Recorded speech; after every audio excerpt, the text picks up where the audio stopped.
চোখ বন্ধ করে একবার কল্পনা করুন বিশ্বকাপের মঞ্চে হলুদ জার্সি, গ্যালারি ভর্তি দর্শকের গর্জন, আর হঠাৎ করেই ডিফেন্সের একটুখানি ভুলে ভেঙে পড়ছে ব্রাজিলের স্বপ্ন। এই ছবিটাই গত কয়েক বছরে বার দেখেছে সেলেসাও ভক্তরা।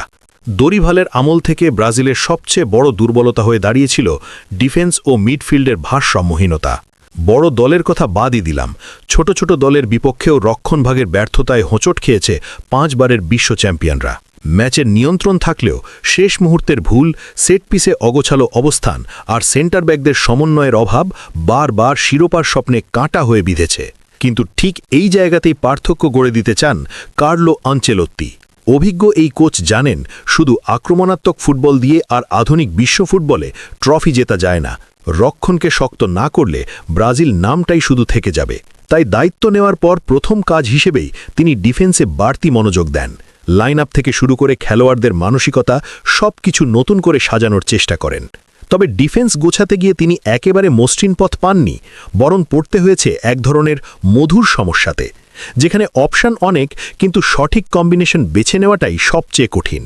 সামনে মার্চ মাসে ফ্রান্স ও ক্রোয়েশিয়ার মতো শক্তিশালী প্রতিপক্ষের মুখোমুখি হচ্ছে ব্রাজিল, আর এই দুই ম্যাচই আনচেলোত্তির ডিফেন্স পরীক্ষার আসল মঞ্চ। বর্তমান পরিস্থিতিতে সেন্টার ব্যাক পজিশনে মার্কিনোজ ও গাব্রিয়েল মাগালেস প্রায় অটো চয়েস হিসেবেই ধরা হচ্ছে। এমনকি অনেকের চোখে তারা 2026 বিশ্বকাপের টিকিটও কার্যত নিশ্চিত করে ফেলেছেন। অভিজ্ঞতা ও ফিজিক্যাল শক্তির মিশেলে এই জুটি আনচেলোত্তির ভরসার জায়গা হলেও ছবিটা এখানেই শেষ নয়।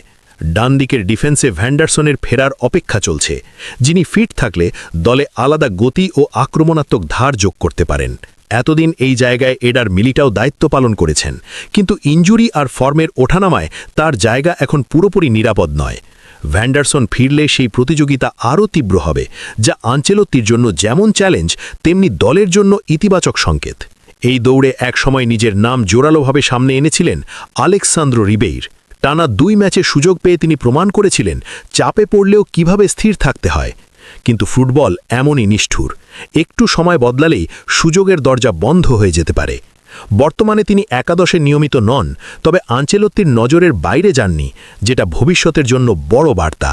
আর এই সব আলোচনার মাঝেই হঠাৎ করে নতুন করে আলোচনায় উঠে এসেছে এক চমকপ্রদ নাম, 41 বছর বয়সী থিয়াগো সিলভা। ক্লাব বিশ্বকাপে তার দুর্দান্ত পারফরমেন্স আবারও প্রমাণ করেছে বয়স শুধুই একটা সংখ্যা। এই বয়সেও তার পজিশনিং, লিডারশিপ আর গেম রিডিং অনেক তরুণ ডিফেন্ডারের চেয়ে এগিয়ে।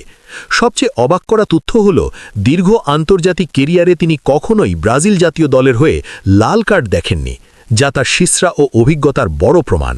ঠিক এই কারণেই তার জাতীয় দলে ফেরার সম্ভাবনাকে একেবারে উড়িয়ে দিচ্ছেন না ফুটবল বিশ্লেষকরা। আনচেলোত্তির মতো অভিজ্ঞ কোচ জানেন কখন তরুণদের গতি দরকার আর কখন একজন অভিজ্ঞ নেতার ঠান্ডা মাথা পুরো দলের ভরসা হয়ে দাঁড়ায়। লেফট ব্যাক পজিশনে অবশ্য এখনও অটো চয়েস হিসেবেই ধরা হচ্ছে আলেক্সান্দ্রোকে, যিনি ডিফেন্স ও আক্রমণের মধ্যে সেতুবন্ধন তৈরি করতে পারেন।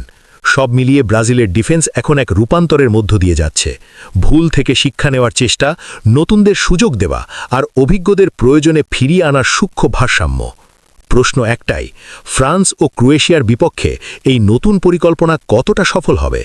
আনচেলোত্তির এই ডিফেন্স মাস্টার প্ল্যান কি সত্যি ব্রাজিলকে আবার অপরাজয় করে তুলবে, নাকি পুরনো ক্ষতগুলো আবারও মাথাচাড়া দেবে? এই উত্তর জানতে হলে পুরো ভিডিওটা শেষ পর্যন্ত দেখতেই হবে।